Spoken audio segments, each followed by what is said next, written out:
এর আগের দিনের সভায়, সেটা অবশ্য সবাই ছিলেন না, যারা ছিলেন তাদের বলেছিলাম যে দলের একটা কঠোর নির্দেশ জারি হয়েছে।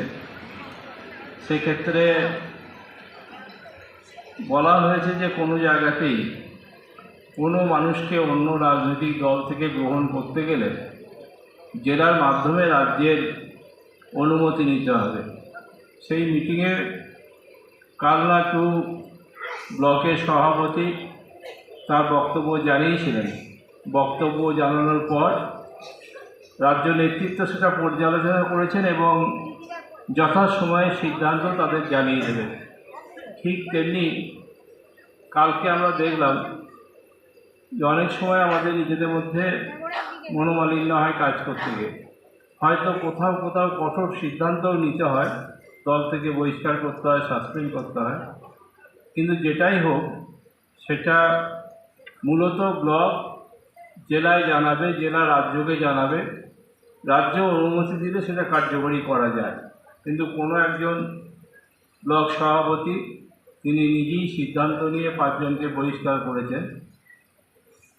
আমরা খুব দুঃখিত যে রাজ্য নেতৃত্ব সেই ব্লক সভাপতিকে শোকজ করতে বলেছেন, আমাদেরকেও শোকজ করতে হয়েছে।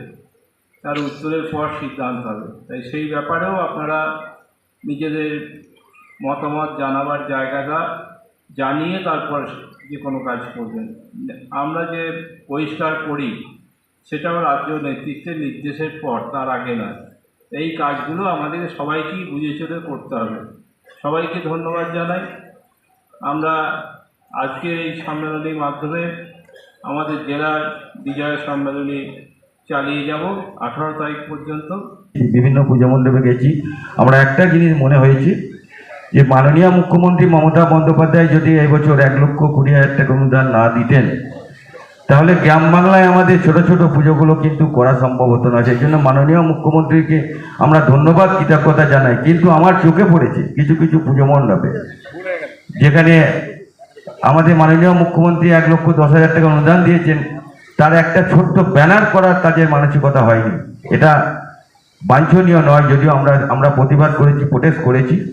আমি চাইব যে সমস্ত পুজো মণ্ডপগুলো মমতা বন্দ্যোপাধ্যায়কে ধন্যবাদ কৃতজ্ঞতা জানায়নি এবং তারা পুজোর অনুদানটা কিন্তু গ্রহণ করেছে, তাদেরকে যাতে আগামী বছর সেই অনুদানটা থেকে না পায় সেই রকম ব্যবস্থা প্রশাসনের কাছে আমরা আপিল করব।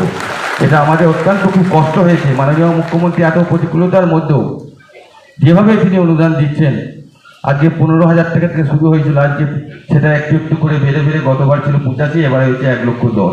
স্বভাবতই গ্রাম বাংলার পুজোর ক্ষেত্রে এটা একটা বিরাট ব্যাপার। এটা আমাদের কোটি টাকার সমান। আমার কাছে মনে হয় যে আমি গ্রামের ছেলে, ছোট ছোট আমাদের গ্রাম বাংলায় ছোট ছোট পুজো হয়। আমি বড় পুজো তাদের কাছে 1,10,000 টাকা হয়তো তাদের কাছে কোনো মূল্য নেই, কিন্তু আমাদের গ্রামের পুজোর ক্ষেত্রে এটা অনেক মূল্য এবং মানুষ এতে এতটা আনন্দিত হয়েছে যে বিশেষ করে অনেক মহিলা তারা অত্যন্ত আনন্দিত যে এইভাবে মাননীয় মুখ্যমন্ত্রী যদি আমাদের অনুদান দেন তাহলে আমরা প্রতি বছর আমরা এই পুজোয় আনন্দ করতে পারবো, পুজোয় আমাদের ছেলে মেয়েদের নিয়ে পুজো মণ্ডপে ঘুরতে পারবো।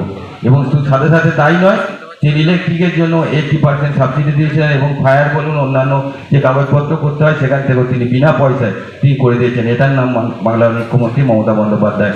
তাই তাকে প্রণাম জানিয়ে তাকে সম্মান জানাতে যারা ভুলে যায় তাদের পুজো করার অধিকার আমার মনে হয় তাদের নেই।